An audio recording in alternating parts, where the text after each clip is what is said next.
density, and besides that, it will be introduction to concept of probability current.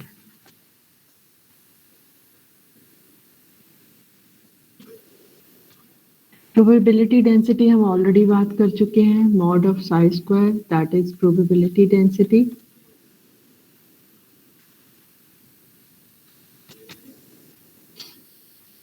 आप लोगों ने continuity equation किस में पढ़ी हुई है? पहले पढ़ी है?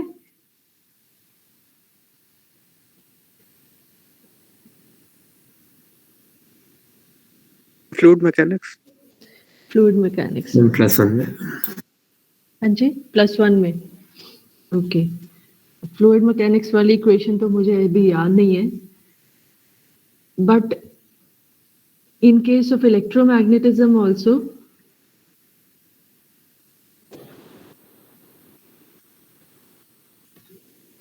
what we have is the concept of conservation of charge. So here what we have is that some charge is lying here, whose total value is Q. तो इस चार्ज में या गिवन दिस वॉल्यूम, इसके अंदर का charge हम कहेंगे कि तभी वेरी करेगा if there is either flow of current, or we can say that there is flow of charge inside the volume or some charge is flowing outside the volume. ठीक है? Is it okay?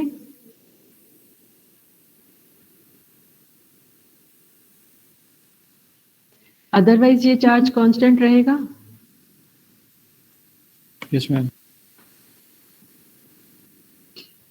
In case of quantum mechanics, the quantity which is equivalent is that of probability density.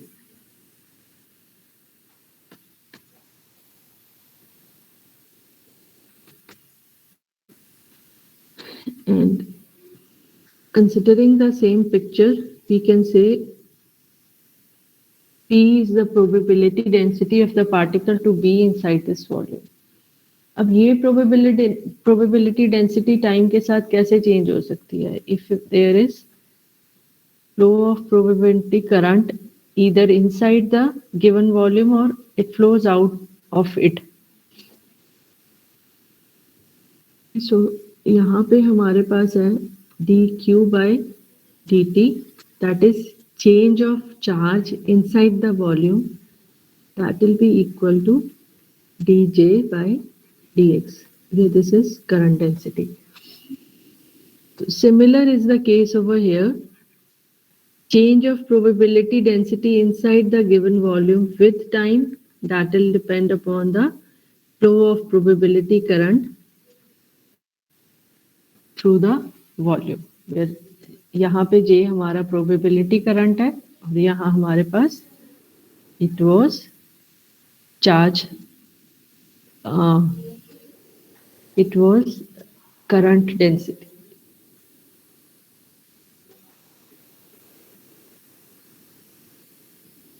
यहाँ पे this is probability current. Okay, V equal कैसे आता है? That we are going to find out.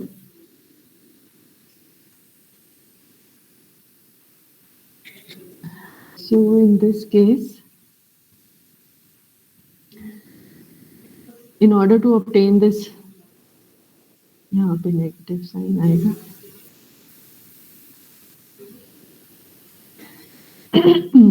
In order to obtain this result, we'll be considering time-dependent Schrödinger equation.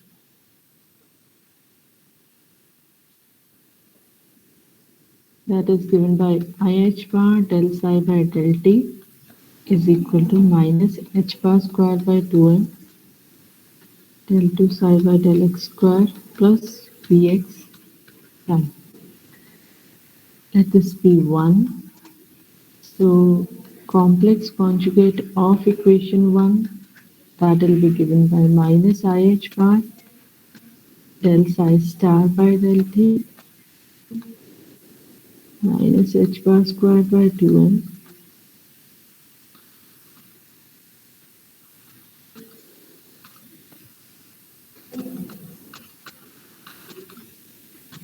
mark this as 2. Now हमें चाहिए क्या क्या चीजें. पहली चीज तो हमें चाहिए प्रोबेबिलिटी करंट. तो probability current evaluate probability density, उसको इवैल्यूएट करने के लिए what is probability density.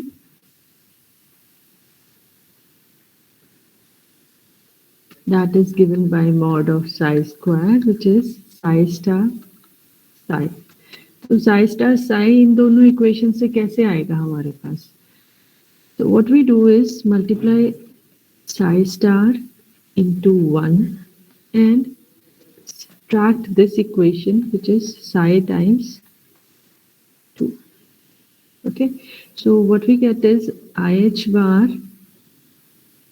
Here we'll get psi star del psi by del t plus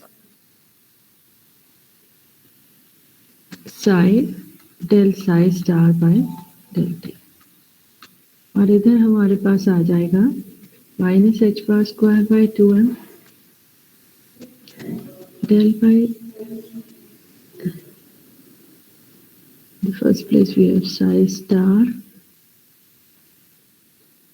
del 2 psi by del x square plus h bar square by 2m psi del 2 psi star by del x square. और यहाँ आ जाएगा हमारे पास Vx and here we have psi star psi minus psi star. Okay, this will be 0. ये 0 आ जाएगा ना हमारे पास.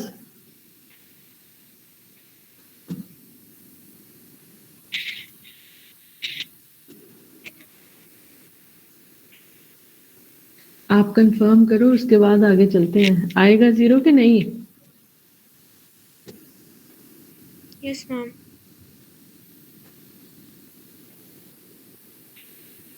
बाकी students. Yes ma'am. These are two complex numbers. तो आप एक कॉम्प्लेक्स नंबर को उसके कॉम्प्लेक्स कॉन्जुगेट के साथ मल्टीप्लाई करो या कॉम्प्लेक्स कॉन्जुगेट को नंबर के साथ मल्टीप्लाई करो. It is always going to come up equal with respect to each other. यहाँ हमारे पास आ गया IH bar and here we'll have del by del t of psi star psi and here we'll have minus h bar square by 2m del by del x psi star del psi by del x minus psi del psi star by del x. Okay, ठीक है. Ma'am कैसे लिखा आपने step. ये वाला yes ma'am. इसको expand करके देख लो. This will give you del psi star del psi by del x और यहाँ पे आ जाएगा del psi by del x del psi star. तो ये नेगेटिव नेगेटिव दोनों कैंसिल आउट हो जाएंगे. Yes ma'am. And the other will be psi star del two psi by del x square and here it will be psi del two psi star by del x जो यहाँ पे है. Okay okay ma'am. Okay, negative sign यहाँ बाहर निकाल लिया तो this term will be positive and this will be negative जो यहाँ पे हमने लिखा. Okay, so what we have over here is this is P, probability density, and here we'll have IH bar by 2m del by del x psi star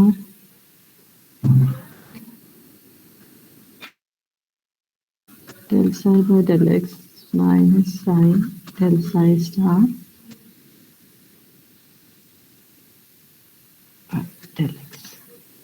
Okay, so here what we get is del P by del T is equal to minus del J by del X, where J, which is probability current, that is given by minus IH bar by 2M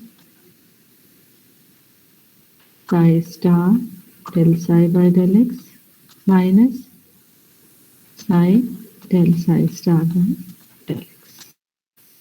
Okay, so we get the value. This is corresponding to the probability current और हमारी continuity equation आ गई.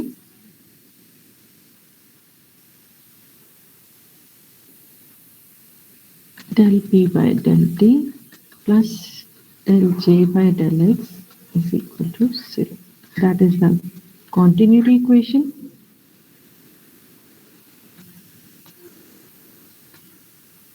Probability density, and this J is probability current.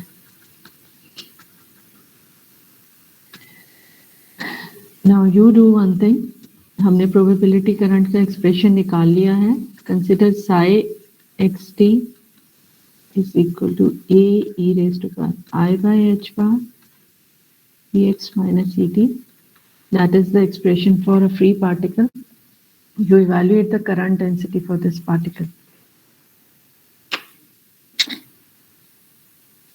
आप लोग evaluate करो इसको.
हुआ है किसी का?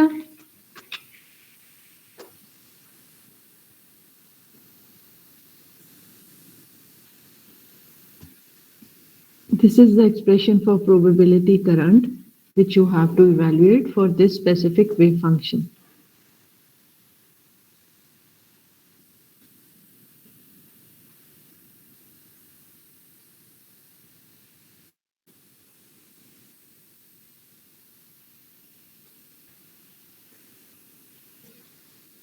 Anybody who has done it?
हाँ जी बच्चे, हुआ किसी का?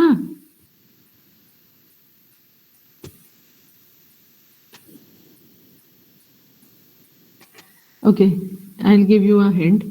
साई एक्स टी हमारा ये है, साई स्टार कितना होगा, क्या होगा?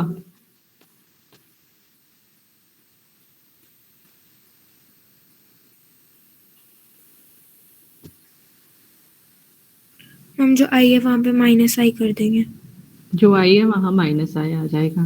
तो यहाँ हमारे पास ए का भी हमें पता नहीं, इट कैन बी कॉम्प्लेक्स, सो इसके कॉरेस्पॉन्डिंग ए स्टार आएगा और यहाँ आ गया minus I by H bar P x minus E T. ठीक है, तो इसके बाद तो आपने सिर्फ डिफरेंशियल्स लेने हैं, इसके कुछ भी नहीं करना। J is given by minus h bar over 2m I h bar over 2m psi star del psi by del x minus psi del psi star by del x। ठीक है, so what you get is minus h by 2m और यहाँ हमारे पास psi star के corresponding same रहा, but as you can see यहाँ पे साई स्टार में minus e raise to power negative है और साई के केस में e raise to power positive है। मॉड ऑफ ए स्क्वायर इसके कॉरेस्पॉन्डिंग आया और एक्सपोनेंशियल्स आपस में कैंसल आउट हो जाएंगे डिफरेंशिएट करने के बाद। डिफरेंशिएट करके क्या वैल्यू आएगी? Del psi by del x है तो it will be i p by h bar, और दूसरे केस में हमारे पास आ जाएगा मॉड ऑफ ए स्क्वायर, यहाँ आ जाएगा minus i p by h bar, क्योंकि del psi star by del x कर रहे हैं ना यहाँ पे। So what we get over here is minus i h bar by 2m और यहाँ आ जाएगा हमारे पास 2 IP over h bar times mod of a square. ये कैंसल आउट हो गया, this also cancel out, so what you get is p by m times mod of a square. So this is p by m is v, mod of a square is mod of psi square. So that is what is probability current, velocity times the probability density. Okay, इतना मुश्किल तो नहीं था बेटे, क्या आप लोगों ने किया नहीं?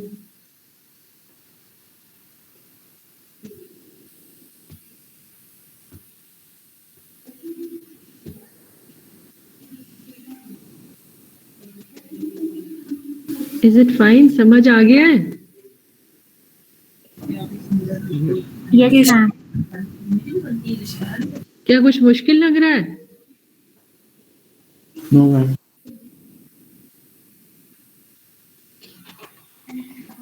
Okay, the next thing is eigenvalue equation. ये वर्ड सुना हुआ है आप लोगों ने पहले?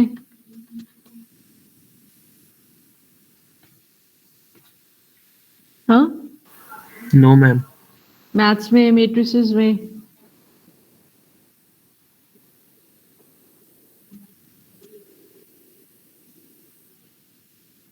नहीं सुना हुआ? No, ma'am. No, ma'am. ठीक, even if you have not heard, eigen value equation का मतलब है यहाँ पे अगर हम एक ऑपरेटर ए ले रहे हैं which is a general operator, it is acting on a system which is in this particular state. तो जब ये इस पे एक्ट करता है हमारे पास रिजल्ट आता है a psi. This is called eigen value and this is called eigen function और eigen state. This whole equation, this is called eigenvalue equation. इसकी एग्जांपल मैं आप लोगों को एक दे देती हूँ। वेव फंक्शन साई आप कंसिडर कर लो a e raise to power alpha x, और ऑपरेटर ले लो let's say del by del x. Now check if this is a eigenfunction of A or not. बताओ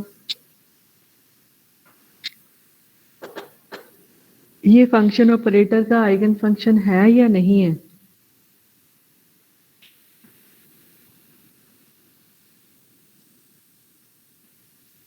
एक और ले लेते हैं।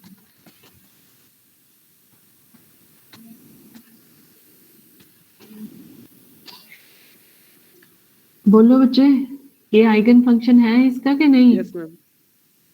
है। है ma'am. What about this function?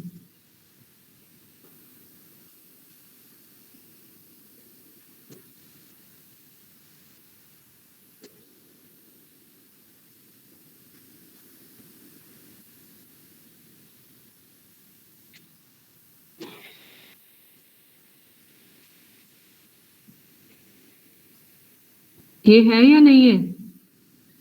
No, ma'am. Okay. Now consider this operator, B operator. B operator का ये आइगन फंक्शन है या नहीं है?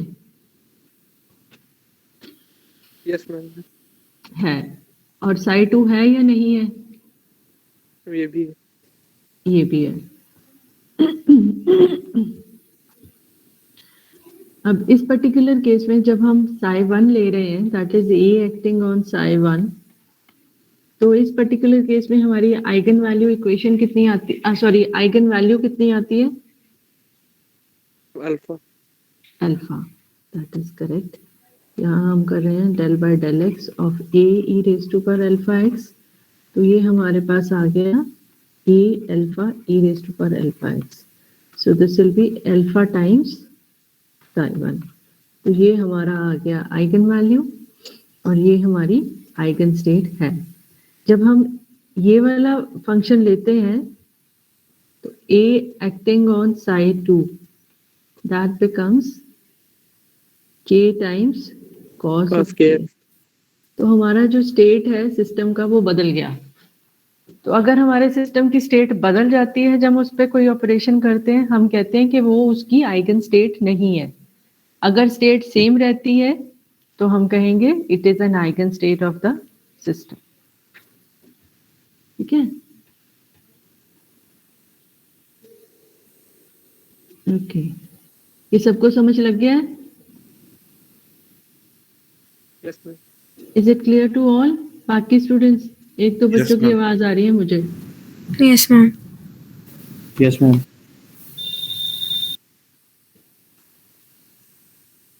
विभूति, Yes, ma'am. हो गया clear? Yes, ma'am. Devansh, Devinder, Yes, ma'am. Yes, ma'am. okay. So next we are going to start with applications of Schrodinger equation.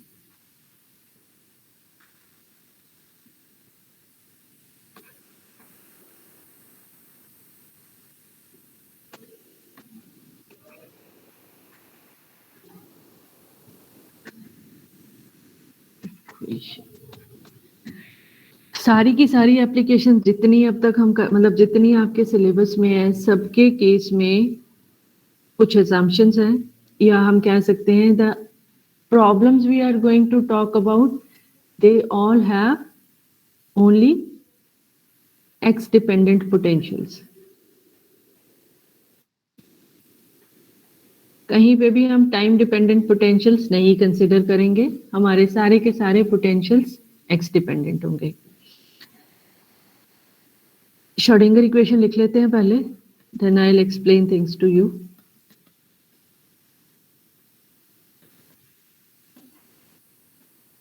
ये हमारी श्रोडिंगर इक्वेशन है। इसकी एक और फॉर्म है जो पहले हम मतलब अगर हम इसको ब्रेकअप कर लेते हैं, जो हमने शुरू में ली थी, that was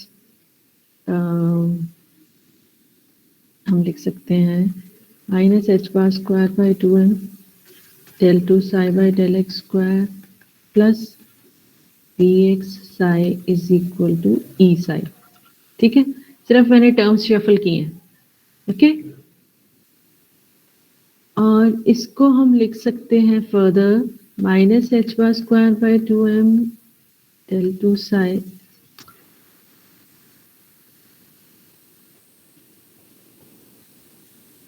del 2 by del x square plus Vx psi is equal to E psi। Okay, ठीक है, अभी तक सारा समझ आ रहा है? हम सिर्फ टर्म्स को शफल कर रहे हैं और कुछ नहीं किया हमने। है ये भी श्रोडिंगर इक्वेशन। ये एक्सप्रेशन किसका है? हमारा हैमिल्टोनियन का, इज इक्वल टू ई साई। तो बेसिकली जो श्रोडिंगर इक्वेशन है वो हैमिल्टोनियन ऑपरेटर की आइगन वैल्यू इक्वेशन है। H acting on psi gives us the values of the energies corresponding to different eigenstates of the system। ठीक है,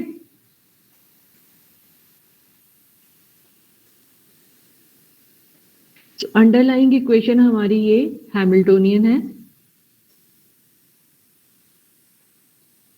इस इक्वेशन को हम इस फॉर्म में लिख रहे हैं और हमारे हैमिल्टोनियन में ये पार्ट तो एज सच रहेगा। वेरिएशन क्या है इस पूरी इक्वेशन में? That is of Vx। हम कौन सा पोटेंशियल कंसिडर कर रहे हैं, हमारा सिस्टम किस पोटेंशियल में पड़ा है, उसके हिसाब से उस पार्टिकल की, अगर हम कहें कि हमारे पास एक इलेक्ट्रॉन है, एक इलेक्ट्रॉन किस तरह के पोटेंशियल में पड़ा है, उस हिसाब से उसकी पॉसिबल एनर्जीज की वैल्यूज आएंगी हमारे पास, which will be given by E। Okay, तो जब हम इस इक्वेशन को सॉल्व करेंगे, what we will be getting will be the energy values of the equation of the particle, क्योंकि बाउंड पार्टिकल की एनर्जी हमेशा क्वांटाइज्ड होती है। और अगर हमारे पास एक बाउंड पार्टिकल है, बाउंड क्या कर रहा है उसको? That is some sort of potential. Depending upon the type of potential we will be considering, we will be getting different values of energies. जैसे अगर हम हाइड्रोजन एटम की बात करते हैं तो उस केस में एनर्जीज की वैल्यूज आती है -13.6 eV by n square, isn't it? तो उसमें जो डिस्क्रीट वैल्यूज है एनर्जीज की, उस केस में भी it's a bound particle. An electron is bound by the electrostatic potential of the nucleus। Then we can consider harmonic oscillator। Harmonic oscillator बहुत जगह यूज होता है, हमारे बहुत सारे सिस्टम्स एक्चुअली हार्मोनिक ऑसिलेटर्स ही होते हैं। तो हार्मोनिक ऑसिलेटर का पोटेंशियल कंसिडर कर सकते हैं। Then there can be nuclear potential, there can be potential which is resulting in the bonding of electrons to the atoms, within a molecule, the exchange of the particles। तो जो potentials हैं that can be numerous, बहुत सारे potentials हो सकते हैं। and what we are going to do is वो अलग अलग potentials, जैसे जो आपका final जो last topic होगा that is of the that is the potential corresponding to a solid material। Metals में किस तरह का पोटेंशियल होता है, तो उस वहां पे हम इसी श्रोडिंगर इक्वेशन को यूज करके यहाँ पे उस मेटल का, उस क्रिस्टल का पोटेंशियल लिखेंगे। And that has actually given the difference between the metals, conductors, semiconductors and the insulators. जो आप बैंड गैप पढ़ते हो, जो आप लोगों ने एनर्जी गैप्स पढ़े हैं, वैलेंस बैंड पढ़ा है, कंडक्शन बैंड पढ़ा है, all those concepts have came up from this equation only, and that also simply by varying this potential, this Vx। तो अभी हम जो भी स्टार्ट करने वाले हैं, although it may look like it's a derivation, but they don't consider them as derivations, they are analytical problems। Actual में जो फिजिकल सिस्टम्स होते हैं, उन सिस्टम्स का पोटेंशियल कंसिडर करके, उन पोटेंशियल्स को यूज करके क्या उनकी पॉसिबल एनर्जीज हो सकती हैं और कौन सी उनकी स्टेबल स्टेट्स हैं. That's what we are going to evaluate from now on.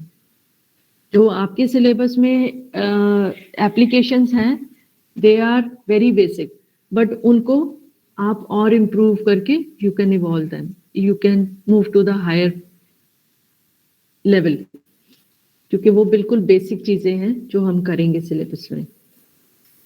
And the first thing we are going to start with is the rigid box.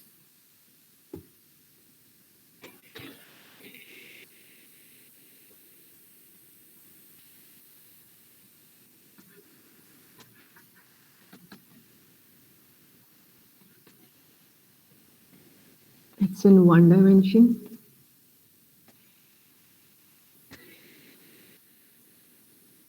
तो रिजिड बॉक्स का एक तरह से मतलब ये भी है इनफाइनाइटली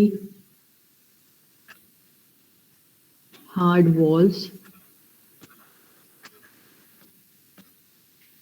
इस पर्टिकुलर केस में the particle we will be considering, it will be a charged particle.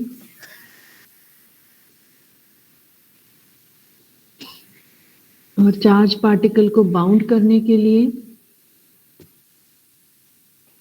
The walls which will be considered they correspond to the potentials.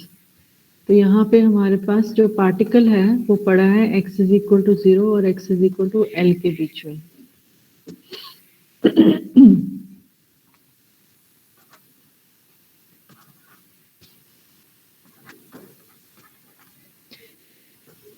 और यहाँ पे हमारे पास v is equal to 0 and a particle is somewhere over here and it possesses only, क्योंकि यहाँ v 0 है तो whole of the energy of the particle is in the form of kinetic energy only.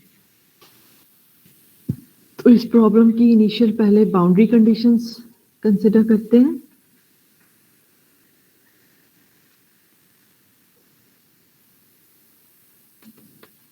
They are given by v of x is equal to 0 and infinity.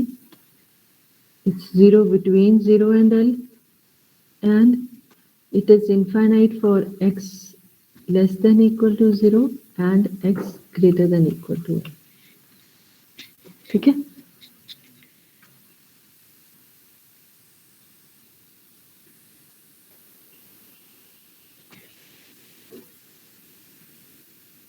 Now the next thing is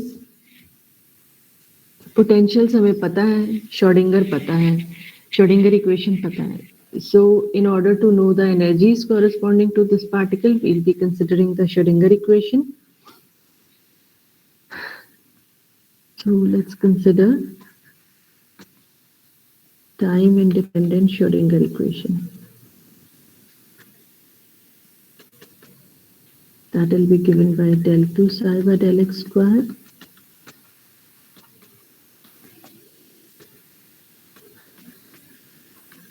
okay. अब इस particular case में हमारे पास v0 है, particle हमारा box के अंदर है. So the equation reduces to del 2 psi by del x square plus 2me over h bar square psi is equal to 0. ठीक है. So what we get over here is del 2 psi by del x square plus k square psi is equal to 0, where k is square root of 2me over h bar. अब इस equation का solution क्या आता है? That's given by a sin of kx plus b cos of kx. ठीक है.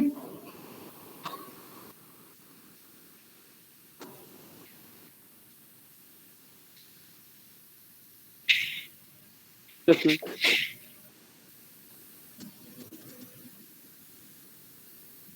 ये harmonic oscillator की इक्वेशन है. del 2 psi by del x square plus k square psi is equal to 0. तो उसके कॉरेस्पॉन्डिंग हमारे पास जो रिजल्ट्स आते हैं that is some harmonic solutions, or that can be sin x or cos x, and the general one will be a sin of kx plus b cos of kx. आप इसको substitute करके भी देख सकते हो that it satisfies the equation. Differential equation solve करके भी हम चल सकते हैं. आप लोगों ने की हुई है डिफरेंशियल इक्वेशंस?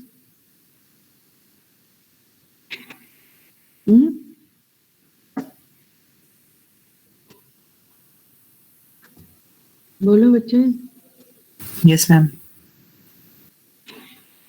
अगर की हुई है तो इस इक्वेशन को वर्कआउट करने का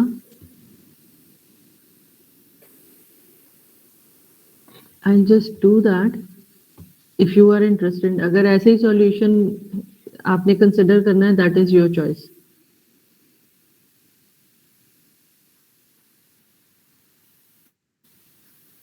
बोलो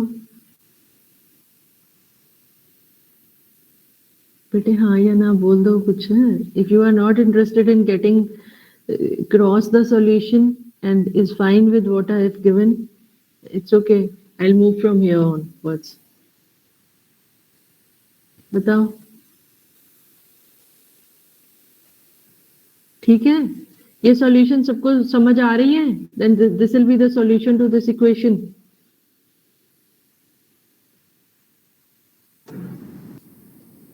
Or you want me to solve it?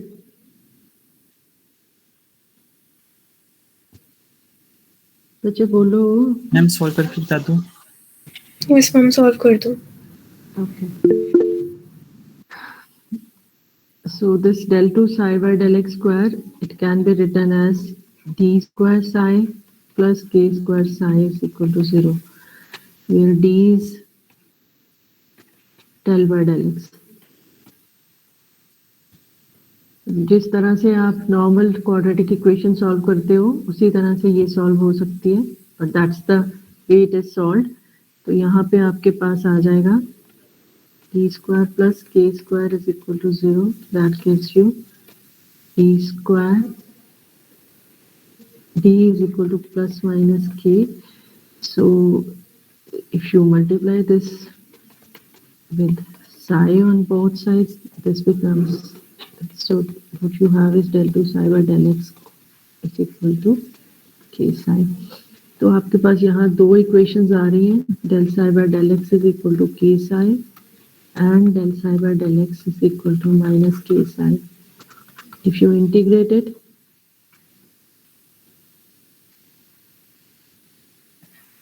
what you get is psi of x is equal to a e raised to power kx, और यहाँ आ जाएगा आपका psi of x is equal to e raised to power minus kx. तो ये आपके दो solutions आ रहे हैं. आपका जनरल सॉल्यूशन आ जाएगा psi of x is equal to, let's say यहाँ पे a1 b1 ले लेते हैं. a1 times psi1,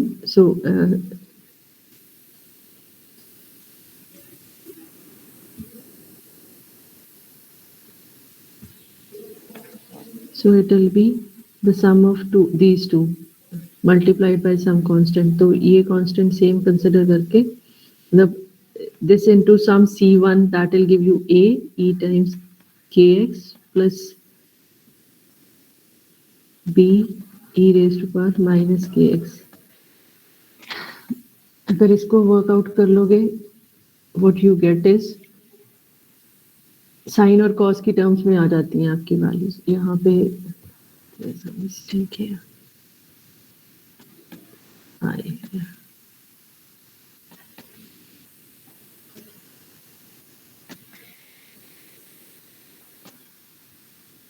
ठीक है, तो आपके सॉल्यूशंस ये आ रहे हैं. इसको एक्सपैंड करोगे तो you will get, this is cos of kx plus I sin kx, and here you have cos of kx minus I sin kx.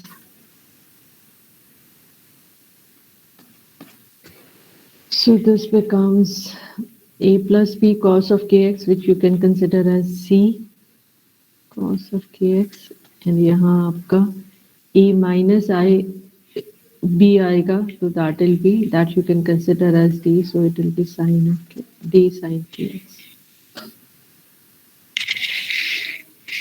अब ये दोनों वैल्यूज ऐड की हैं। कौन सी दोनों वैल्यूज बेटे? ये दोनों वैल्यूज, मतलब a e raised by minus I यही के दोनों, x1। हाँ जी यही बोल रहे हो ना यस मैम। बेटे? ये बात हमने पहले भी की हुई है कि जब जो वेव फंक्शन, अगर एक वेव फंक्शन किसी इक्वेशन का सॉल्यूशन है और दूसरा भी उसी इक्वेशन का सॉल्यूशन है, तो general solution will be the superposition of the two. Okay ma'am. ठीक है, तो यहाँ पे हमने उसकी सुपरपोजिशन ली है, we have added the two. Yes ठीक है, सो यहाँ पे हमारे पास वर्कआउट करके C और D आ रहा है, मैंने ऊपर A और B लिया हुआ है। If you want you can change it to C and D।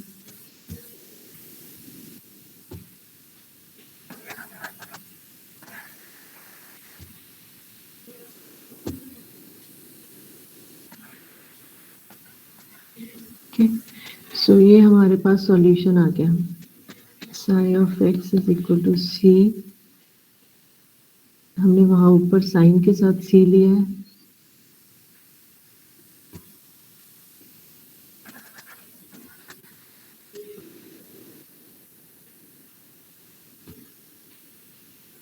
ठीक है, C and this is D। So we have C sin of kx plus D cos of kx। तो ये हमारे पास आ गया solution. Now let's consider the wave function at the two boundaries.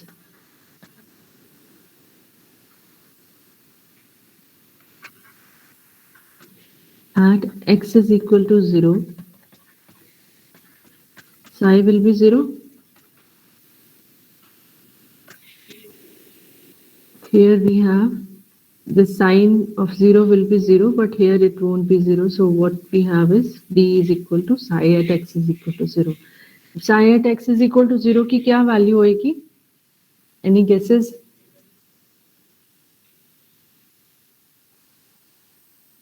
D। D. d तो हमने लिखा ही हुआ है बच्चे, this will be 0।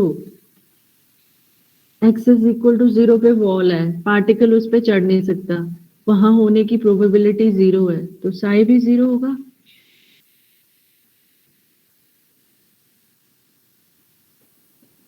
ठीक है, तो d is 0। Next we will consider at x is equal to L।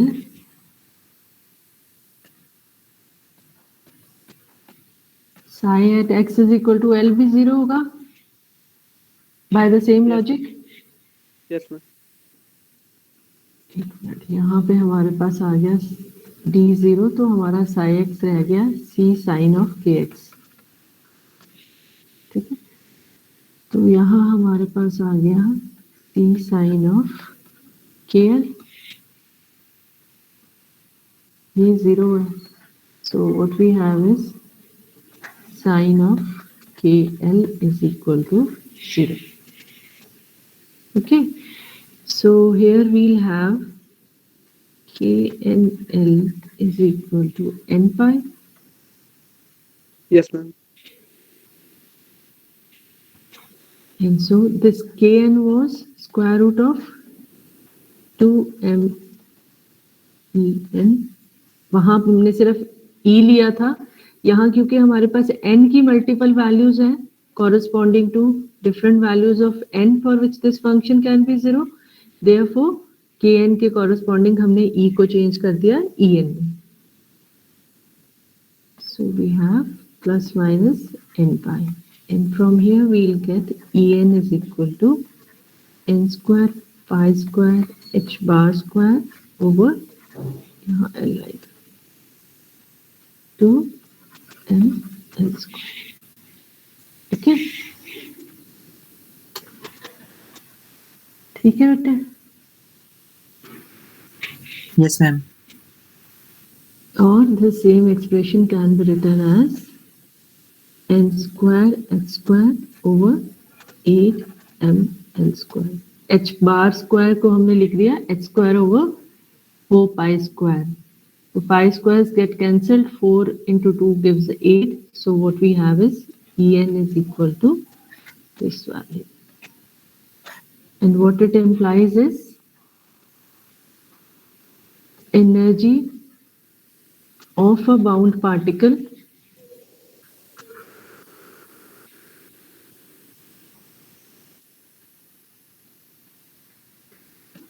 is quantized.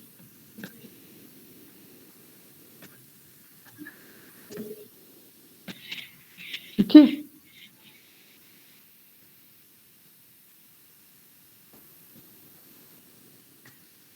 तो यहाँ पे एक तरह से हमारे पास, अगर हम फिर से वो इक्वेशन शुरू वाली कंसिडर करते हैं,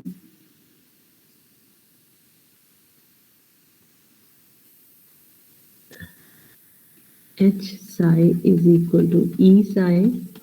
Over here what we have is H psi n is equal to E n psi n.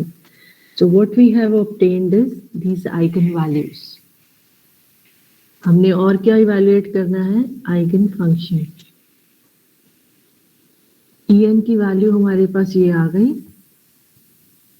psi की वैल्यू हमारी आ रही थी, psi of x was given by a sin of kx. यही आई थी.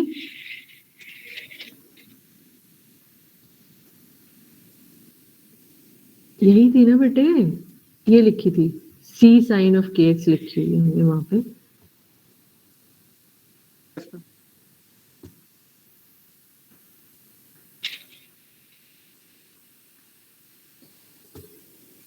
तो we have c sin of kx. तो अगर हमारी k की बहुत सारी वैल्यूज हैं तो इसका मतलब हमारे फंक्शंस भी बहुत सारे होंगे. sin of kn x, और kn की वैल्यू हमारी कितनी आई है?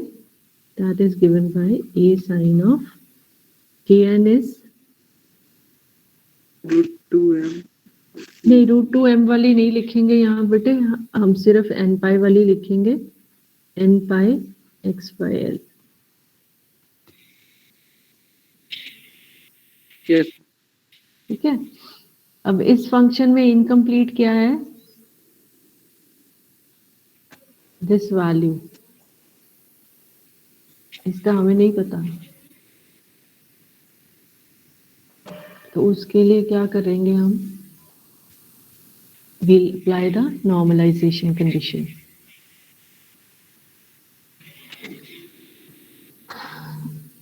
नॉर्मलाइजेशन कंडीशन क्या थी हमारी?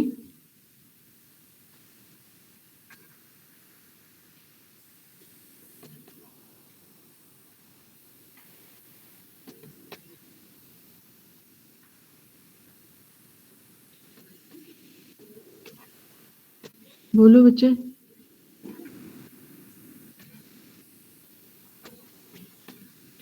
नॉर्मलाइजेशन कंडीशन क्या थी? Ma'am integration of psi star psi dx is equal to 1. हाँ जी, dx इज इक्वल टू 1. अब इस पर्टिकुलर केस में, क्योंकि जब हमने पहले नॉर्मलाइजेशन कंडीशन ली थी, यहाँ हमने -∞ टू +∞. अगर हम यही कंसिडर करके चलते हैं तो हमें पता है -∞ टू 0 तो ये वैल्यू 0 है. And similarly for x is equal to l, for x greater than x is equal to l also this is 0. तो हम इस लिमिट को रिड्यूस कर सकते हैं 0 to l. So what we have is psi star psi dx is equal to 1. तो अगर आप ये लेते हो और फंक्शन आपका ये है, तो इसके कॉरेस्पॉन्डिंग आप लोग इवैल्यूएट करो c की क्या वैल्यू आती है.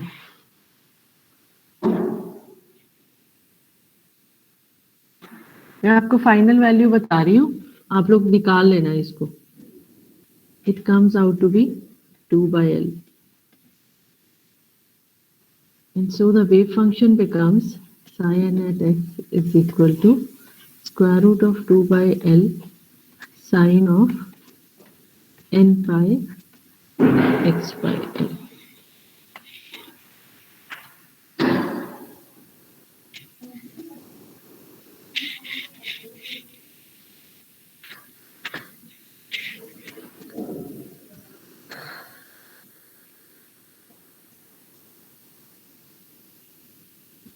ठीक है.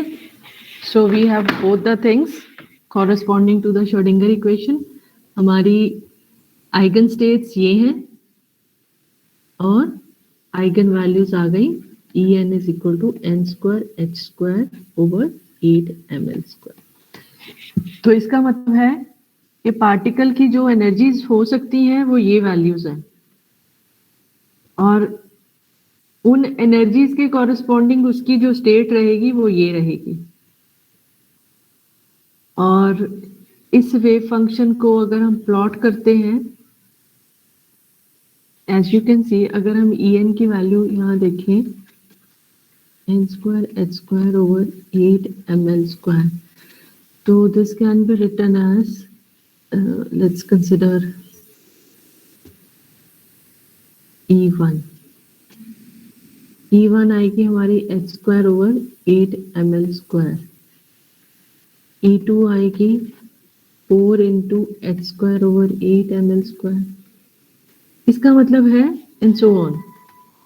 En will be given by n square times E1, है ना? यही आ रही है आपकी हाइड्रोजन एटम की एनर्जी का क्या एक्सप्रेशन था? That was given by En is equal to minus 13.6 E 13.6 by n square. ठीक है, तो यू कैन सी इस पर्टिकुलर केस में हमारे पास एनर्जी लेवल्स कैसे वेरी कर रहे हैं और इसमें कैसे वेरी कर रहे थे. इस केस में क्या है, हाइड्रोजन एटम के केस में क्या था, they were farther away when they were lower, और जैसे जैसे आप ऊपर गए वो energy levels they become closer and closer. ऐसे ही था ना, और ऊपर जाते जाते they Yes, become ma'am. Continuum. इस केस में उल्टा हो रहा है.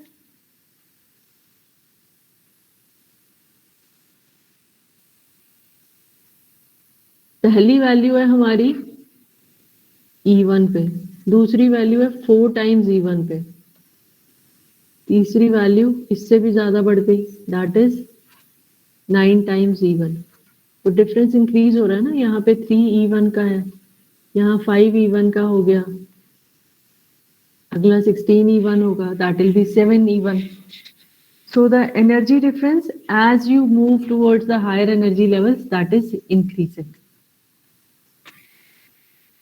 और उसके अलावा अगर हम इसका वेव फंक्शन देखें, psi n is equal to square root 2 by L sin of n pi x by L.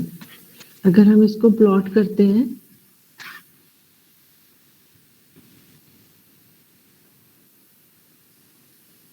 ये हमारा x is equal to 0 है और ये हमारा x is equal to L है. As you can see, lowest energy level की value 0 नहीं है. The smallest possible value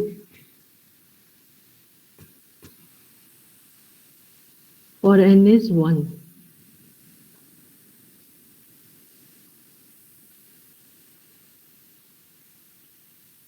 So यहाँ पे हमारे पास लिख लेते हैं. So n over here is 1, 2 and so on. तो अगर हम n is equal to 1 consider करते हैं तो हमारे psi 1 की वैल्यू आती है square root of 2 by L sin of pi by L times x. x 0 है तो हमारी वैल्यू 0 है,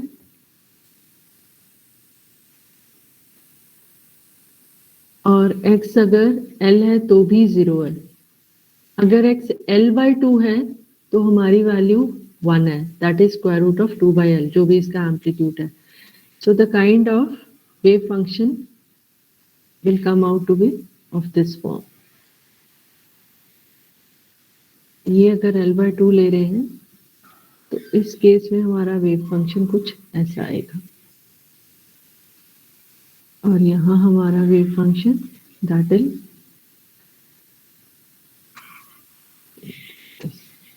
तो ये हमारे वेव फंक्शंस की फॉर्म होगी. That is psi, this is psi 1, psi 2, psi 3. Okay, ये आप अपने सिस्टम्स पे भी ये चीजें प्लॉट करके देख सकते हो। पार्टिकल्स का बिहेवियर देख सकते हो बाय राइटिंग अ प्रोग्राम। जो वाइजर की बुक दी हुई है उसमें उन्होंने शायद प्रोग्राम्स भी दिए हुए हैं for studying systems under various potentials.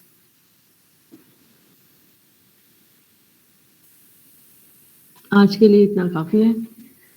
इस पर्टिकुलर टॉपिक से रिलेटेड जो चीज रह गई है दैट इज, अभी हमने जो बात की है that is of energy quantization. The next thing we will be talking about will be about momentum quantization.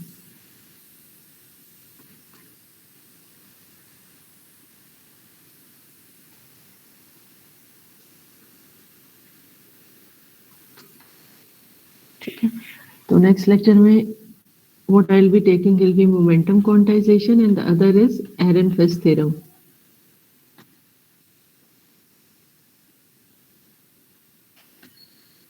Ehrenfest theorem says that अगर हम जो भी हमारे क्लासिकल फिजिक्स के लॉज हैं like F is equal to dp by dt, they can be reproduced in quantum mechanics but in terms of expectation values.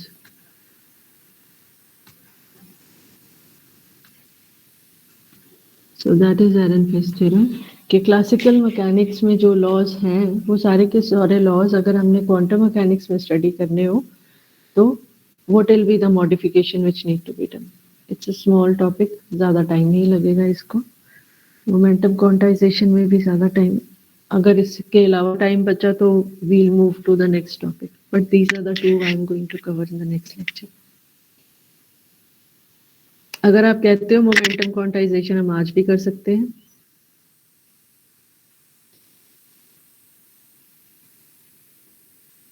कर लें आज।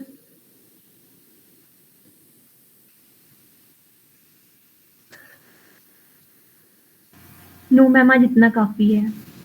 अच्छा चलो ठीक है बेटा।